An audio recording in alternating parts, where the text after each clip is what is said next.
शं वरुणः शन्नो भवत्वर्यमा शन्न इन्द्रो बृहस्पतिः शन्नो विष्णुरुक्रमः ॐ शान्ति शान्ति शान्तिः।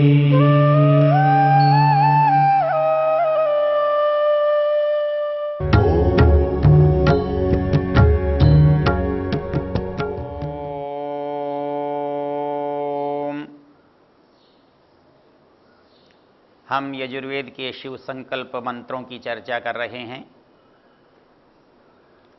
इन मंत्रों का ऋषि शिव संकल्प और देवता मन है, और इस मन की विशेषता को बताने के लिए मंत्र के प्रत्येक चरण में, अंतिम चरण में शिव संकल्प की कामना की गई है।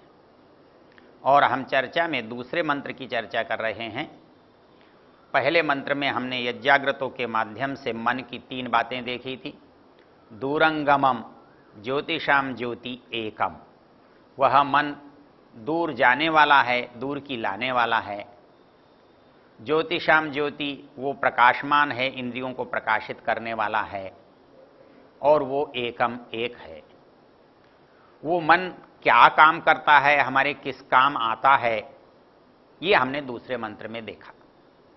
दूसरे मंत्र की जो बात हम कर रहे थे, येन कर्माण्यपसो मनीषिणो यज्ञे कृण्वन्ति विदथेषु धीराः यदपूर्वं यक्षमन्तः प्रजानां तन्मे मनः शिव संकल्पमस्तु। हमने ऊपर की पंक्ति में देखा, कर्माण्यपसः मनीषिणः, जो कर्मनिष्ठ मनीषी लोग हैं वो यज्ञ का संपादन करते हैं। जो कर्मनिष्ठ मनीषी लोग हैं वो विदथेषु, वो विज्ञान व युद्ध आदि व्यवहारों को भली भांति करते हैं, कर सकते हैं, सफल हो सकते हैं। इसके बाद दूसरी पंक्ति में एक बड़ा रोचक शब्द है जो इसकी विशेषता को बहुत अद्भुत तरीके से स्पष्ट करता है। अपूर्वम यक्षम, कहता है कि बहुत सारी चीजें बहुत दुनिया में हैं, लेकिन मन तो अपूर्व है। इस जैसा कुछ है नहीं। इसकी क्षमता, इसकी योग्यता, इसकी उपयोगिता यदि हम विचार करते हैं तो इसकी तुलना की कोई चीज हमारे यहां नहीं है। और संभवतः इसकी जो क्षमता है उसके कारण से हम प्रायः इसके अधीन हो जाते हैं। हमको लगता है कि मैं न चाहूं तो भी मेरा मन मेरे से करा लेता है। मैं जहां नहीं चाहता वहां भी इस मन के कारण चला जाता हूं। वहां मेरा मन मुझे जाने के लिए बाध्य करता है और मैं मन के साथ चला जाता हूं। एक बहुत रोचक प्रसंग है और वो महाभारत का है। महाभारत में होता क्या है कि जो बुरा काम करता है, ऐसा नहीं है कि वो बुरा जानता नहीं है, वो अपनी बाध्यता से, प्राथमिकता से वैसा करता है। मतलब चोर को यह भी पता है कि कानून में बुराई है, तभी तो वो डरता है। वो पुलिस को किसी के द्वारा देख लिए जाने पर भाग जाता है। तो ये उसका जो भागना है, ये पता है उसको कि ये काम गलत है, लेकिन फिर भी वो करता है। तो वैसे ही हम बहुत सारी चीजों को जानते हैं कि ये गलत है।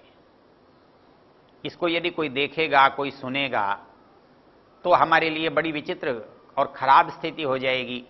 दंड की हो जाएगी, लज्जा की हो जाएगी, भय की हो जाएगी, अपमान की हो जाएगी। लेकिन फिर भी हम करते हैं। तो हम क्यों करते हैं? हम करने के लिए क्यों बाध्य हैं? जब ये सोचते हैं तब ये बात हमारी समझ में आती है कि हमारी मन की क्या शक्ति है, क्या ताकत है। कहता है अपूर्वम यक्षम, ये यक्ष है। यक्ष वैसे ही बहुत शक्तिशाली है, होता है। मतलब यक्ष उसको ही कहते हैं जो मनुष्यता से ज्यादा सामर्थ्यवान होता है। लेकिन यहां का है अपूर्वम यक्षम, वो यक्ष है, कर्म करने में बड़ा दक्ष है, लेकिन अपूर्व है, उस जैसा कोई नहीं है। मैं आपसे चर्चा कर रहा था, महाभारत का एक प्रसंग आता है। उसमें सभी को तो द्रोणाचार्य ने पढ़ाया है, सभी को कृपाचार्य ने पढ़ाया है, सारे गुरुओं ने सबको ही तो पढ़ाया है। अरे दुर्योधन को भी पढ़ाया है, युधिष्ठिर को भी पढ़ाया है, लेकिन दोनों के सोचने में और दोनों के करने में इतना अंतर क्यों? उस प्रसंग में किसी ने दुर्योधन से पूछा, दुर्योधन तुम इतने पढ़े लिखे हो, इतने विद्वान हो, ऐसा नहीं है कि तुम धर्म अधर्म को जानते नहीं हो, तुम न्याय अन्याय से परिचित नहीं हो, क्या करना चाहिए क्या नहीं करना चाहिए, क्या उचित है क्या अनुचित है, इससे तुम अछूते हो, ऐसा नहीं है, लेकिन तुम फिर भी गलत काम क्यों करते हो जानते हुए? तो वहां एक सुंदर सा श्लोक है, वो कहते हैं जानामि धर्मम न च मे प्रवृत्ति। दुर्योधन कहता है जिसे तुम धर्म कहते हो ना, उसे मैं बहुत अच्छी तरह जानता हूं। ऐसा नहीं है कि इन पांडवों ने ही धर्म पढ़ा है और मुझे धर्म का पता नहीं है, मुझे इनसे ज्यादा योग्यता है। एक योग्यता की बात और याद रखने की है, दुनिया में जितनी बुराई करने वाले या बुरे काम करने वाले हैं, उनकी योग्यता पर संदेह नहीं किया जा सकता, उनकी बुद्धिमत्ता पर संदेह नहीं किया जा सकता। एक सामान्य व्यक्ति तो हो सकता है बुद्धू हो, यदि वो बुद्धू है तो गलत काम क्यों करेगा? गलत काम वो कर ही नहीं सकता, उसके लिए संभव नहीं है करना। जो काम अच्छा करता है शायद उसके लिए कम बुद्धि की आवश्यकता है, लेकिन जो काम गलत करता है उसको अधिक बुद्धि की आवश्यकता है। भाई किसी अच्छे से मजदूरी करके घर आने के लिए बुद्धि की जरूरत नहीं है, बस जाकर काम करना है, वापस आ जाना है। लेकिन किसी के घर से सामान चुरा कर लाने के लिए बहुत बुद्धि की आवश्यकता होती है। मुझे यह पता करना पड़ता है कि वो घर में रहता है कि नहीं रहता है, उसका घर कब खुला होता है, उसके घर में कौन सा सामान कहां पड़ा हुआ है, मेरे लिए कौन सी चीज किस कमरे में रखी हुई है, उसकी बुद्धि अधिक काम करती है। डाकू की, चोर की, बेईमान की, जो दूसरे षड्यंत्र करने वाले व्यक्ति की बुद्धि और क्षमता में कोई संदेह नहीं होता। फिर संदेह किस चीज में होता है? मन में, उसकी जो मानसिक परिस्थिति है उसमें। वही बात यहां कह रहा है दुर्योधन। दुर्योधन कह रहा है कि जानामि धर्मम न च मे प्रवृत्ति, मैं सब जानता हूं क्या धर्म है क्या अधर्म है, क्या उचित है क्या अनुचित है, क्या करना चाहिए क्या नहीं करना चाहिए, मैं किसके साथ अन्याय कर रहा हूं किसके साथ न्याय कर रहा हूं, मुझे सब पता है, लेकिन क्यों नहीं करता भाई? बोले दिल मानता ही नहीं। अब ये दिल नहीं मानता, वहां उसके लिए उसने एक शब्द प्रयोग किया है, के नापी, किसी के द्वारा। जानामि धर्मम न च मे प्रवृत्ति, जानाम्य धर्मम न च मे निवृत्ति, और ये भी जानता हूं कि ये नहीं करना चाहिए, फिर उससे मैं बचता भी नहीं हूं। जैसे एक शराबी की आदत होती है, वो जानता है कि ये शराब नहीं पीनी चाहिए, क्योंकि जब हम अपराध करते हैं तो हमारी जो दशा होती है वो सबकी एक ही तरह की नहीं होती है।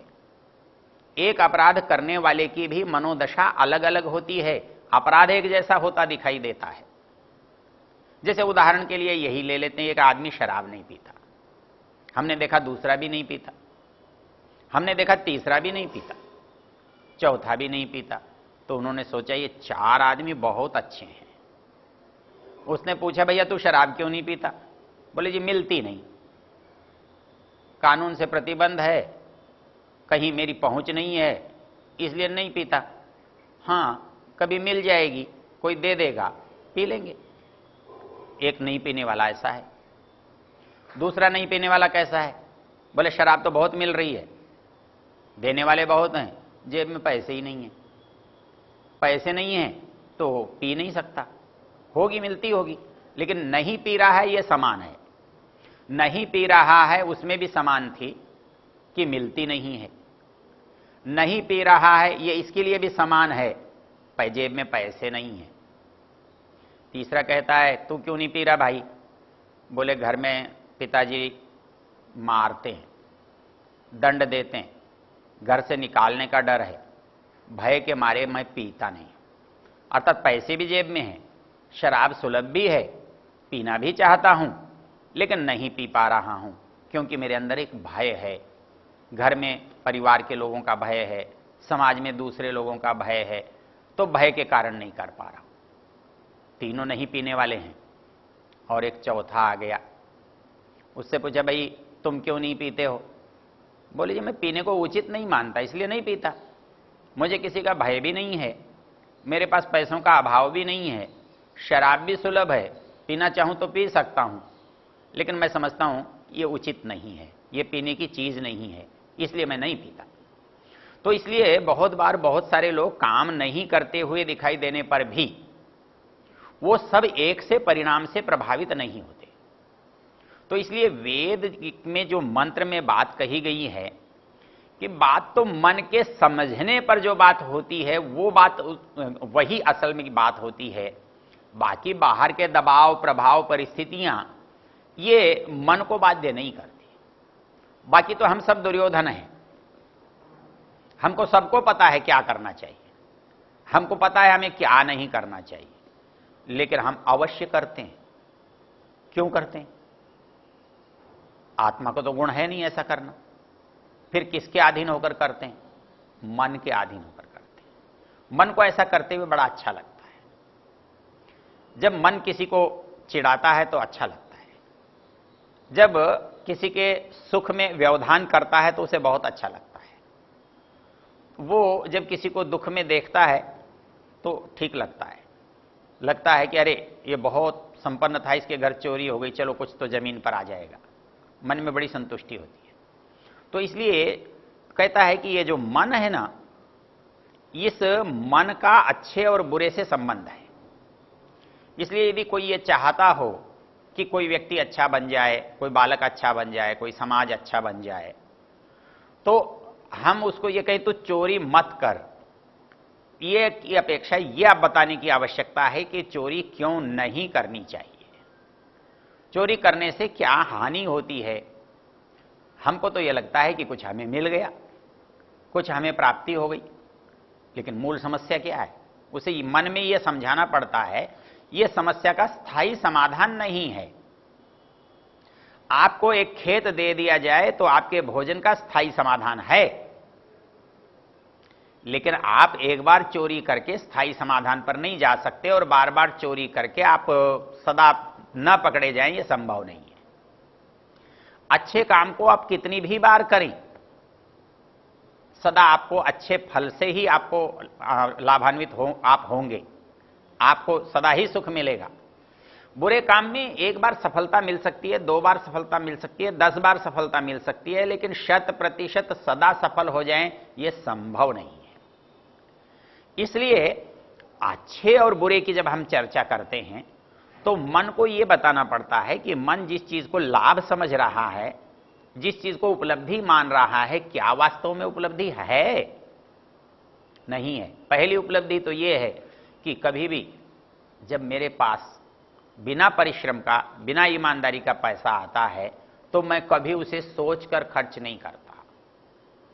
मैं एक पटवारी से मिला, मुझे काम पड़ा, तो वो मेरे से कहने लगा, जी बोले जी क्या है इस जमाने में, रिश्वत के थोड़े से पैसे आते हैं, 400-500 रुपये रोज पड़ जाते हैं, लेकिन वो कुछ तो दारू की पार्टी में चले जाते हैं, कुछ बैठकर जुआ खेलने में चले जाते हैं, कुछ आए गए ले जाते हैं, कुछ बचता ही नहीं है, बड़ा बुरा हाल है।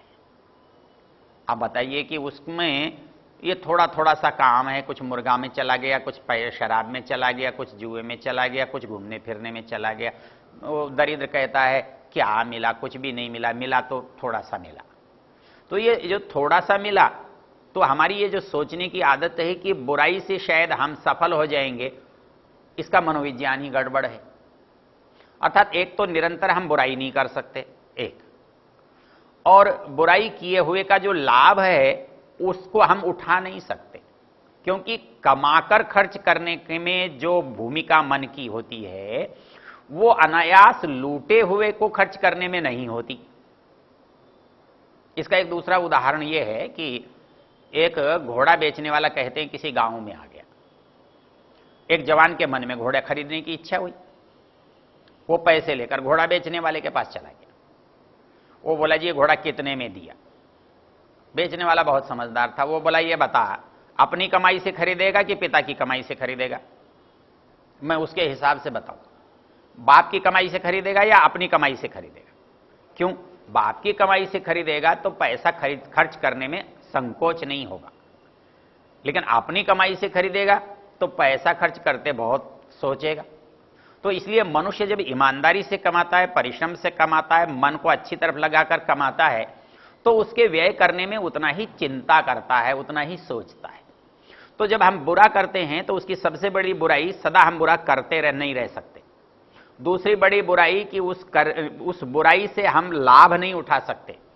और तीसरी जो सबसे बुरी बात होती है कि वो बुराई हमको नई बुराई के लिए प्रवृत्त करती है। हमने चोरी की, ये बहुत बड़ी बात नहीं है। हमने कितना मूल्य का सामान लिया, ये महत्वपूर्ण नहीं है। महत्वपूर्ण ये है कि मेरा जो इस बार चोरी करने की सफलता से जो संस्कार बनता है, जो उसका मेरे ऊपर प्रभाव पड़ता है, वो मुझे दूसरी बार चोरी करने के लिए प्रवृत्त होता है। मैं एक बार क्रूरता करता हूं तो दूसरी बार अधिक क्रूरता करने के लिए मेरा मन बलवान होकर आगे बढ़ता है। मैं एक डकैती में सफल होता हूं तो मैं दूसरी डकैती, बड़ी डकैती के लिए तैयार होता हूं। इसलिए इस अच्छाई और बुराई के जो संघर्ष में, विवेचन में, मन को जब यह पता लगता है कि इसका फल तुझे क्या मिलेगा, तब मन जो है उससे प्रवृत्त, उसकी ओर प्रवृत्त होता है या उससे निवृत्त होता है। जब परिणाम मेरे अनुकूल नहीं है, ये बात उसे पक्की हो जाती है, वो निश्चित मान लेता है कि इससे मुझे हानि है। ऐसा दुनिया में कभी नहीं हो सकता कि मन उस ओर प्रवृत्त हो। तो इसलिए उससे निवृत्ति होगी, और जिस काम के लिए मुझे सदा लाभ होने वाला है, अच्छा होने वाला है, प्रसन्नता होने वाली है, उसकी ओर मन न जाए, यह संभव नहीं है। इसलिए वेद कहता है तन्मे मनः शिव संकल्पमस्तु। मेरे मन का शिव संकल्प होना क्यों आवश्यक है? मेरे मन का अच्छे विचारों से युक्त होना क्यों आवश्यक है? क्योंकि जब जब मेरे मन का बुरे विचारों से जुड़ना होगा, तब तब मुझे उन फलों की ओर, जो मुझे अनिवार्य रूप से भोगने होंगे, जाना पड़ता है। इसलिए वेद कहता है तन्मे मनः शिव संकल्पमस्तु। मेरा मन शिव संकल्प वाला हो। कैसे होगा? होगा कैसे? मनु महाराज कहते हैं अद्भिर्गात्राणि शुद्ध्यन्ति मनः सत्येन शुद्ध्यति विद्या तपोभ्याम भूतात्मा बुद्धिर्ज्ञानेन शुद्ध्यति। यहां हर एक की शुद्धि कैसे होती है इसकी चर्चा है, लेकिन यहां एक चीज बताई है, मनः सत्येन शुद्ध्यति, अर्थात इस मन को पवित्र रखना है, इस मन को सफल रखना है, इस मंत्र से सार्थक काम करना है, तो वेद का ये बात, वाक्य स्वीकार करना होगा, तन्मे मनः शिव संकल्पमस्तु।